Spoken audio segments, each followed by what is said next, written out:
بسم اللہ الرحمن الرحیم۔ گزشتہ کئی عرصے سے اسرائیل نے دہشت گردی کے طور پر فلسطین پر قبضہ کیا ہوا ہے اور فلسطینی مسلمانوں پر ظلم ڈھا رہا ہے اور ان کو گھروں سے بے گھر کیا ہوا ہے، ان کو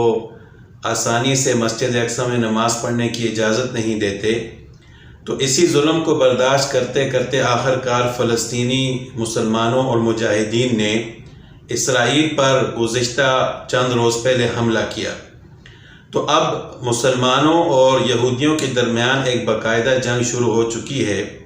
اور کئی کافر ممالک نے اسرائیل کا ساتھ دینے کا اعلان کر دیا اور کئی مسلمان ممالک نے فلسطین کا ساتھ دینے کا اعلان کر دیا ہے، اور کچھ خاموش بھی ہیں، لیکن ان کو بھی چاہیے کہ وہ باضابطہ طور پر اور علل اعلان فلسطین کے ساتھ کھڑے ہونے کا اعلان کریں،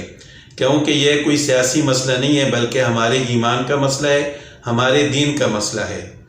اور اس جنگ میں حتیٰ کہ کئی مسلمان بھی ایسے ہیں کہ جو اسرائیل کے حق میں بات کرتے ہیں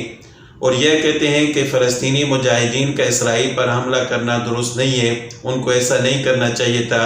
یا اس طرح کی دوسری باتیں جو کہ یہودیوں سے متاثر لوگ ہیں وہ اس طرح کی باتیں کرتے ہیں۔ تو میں یہ بتانا چاہتا ہوں، عرض کرنا چاہتا ہوں کہ فلسطین ہمارے لیے اہم کیوں ہے،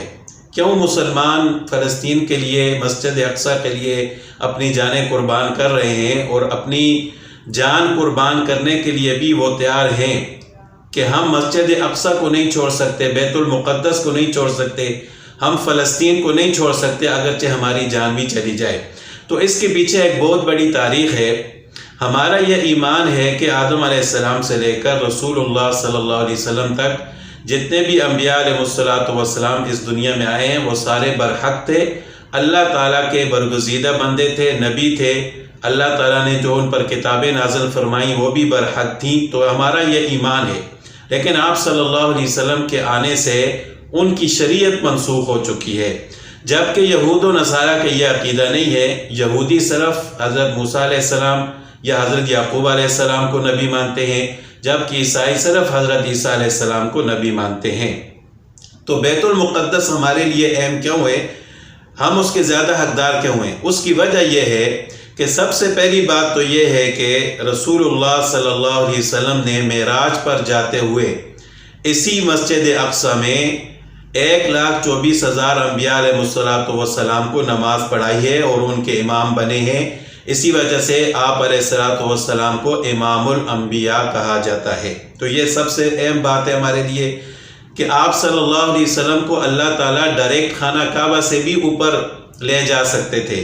لیکن آپ صلی اللہ علیہ وسلم نے خانہ کعبہ سے بیت المقدس کا سفر کیا اور پھر وہاں سے آسمان دنیا پر تشریف لے گئے، جس کا ذکر اللہ تعالیٰ نے قرآن کریم میں بھی فرمایا ہے کہ سبحان الذی اسری بعبدہ لیلا من المسجد الحرام الى المسجد الاقصی۔ تو یہ مسلمانوں کے لیے ایک بہت اہم بات ہے جس کی وجہ سے وہ مسجد اقصی کو کسی دوسرے کے قبضے میں نہیں چھوڑ سکتے۔ اس کے بعد حضرت ابراہیم علیہ السلام نے اسی شہر اور ملک کی طرف ہجرت کی۔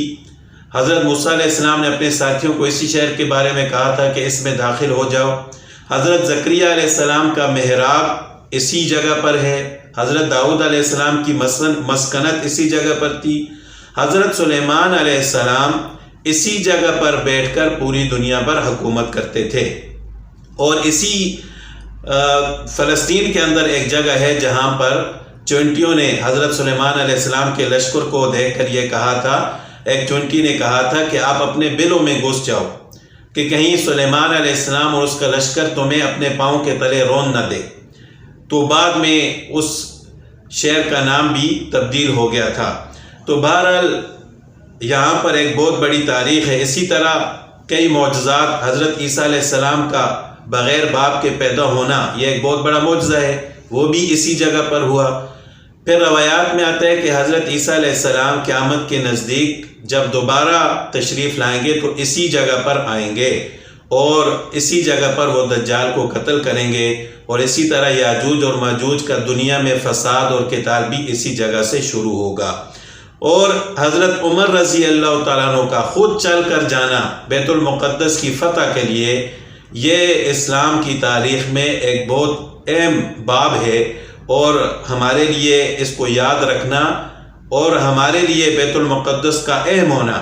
اس میں یہ نقطہ بہت ضروری ہے کہ حضرت عمر رضی اللہ تعالیٰ عنہ نے جب بیت المقدس کو فتح فرمایا تو خود وہاں پر تشریف لے گئے، اور پھر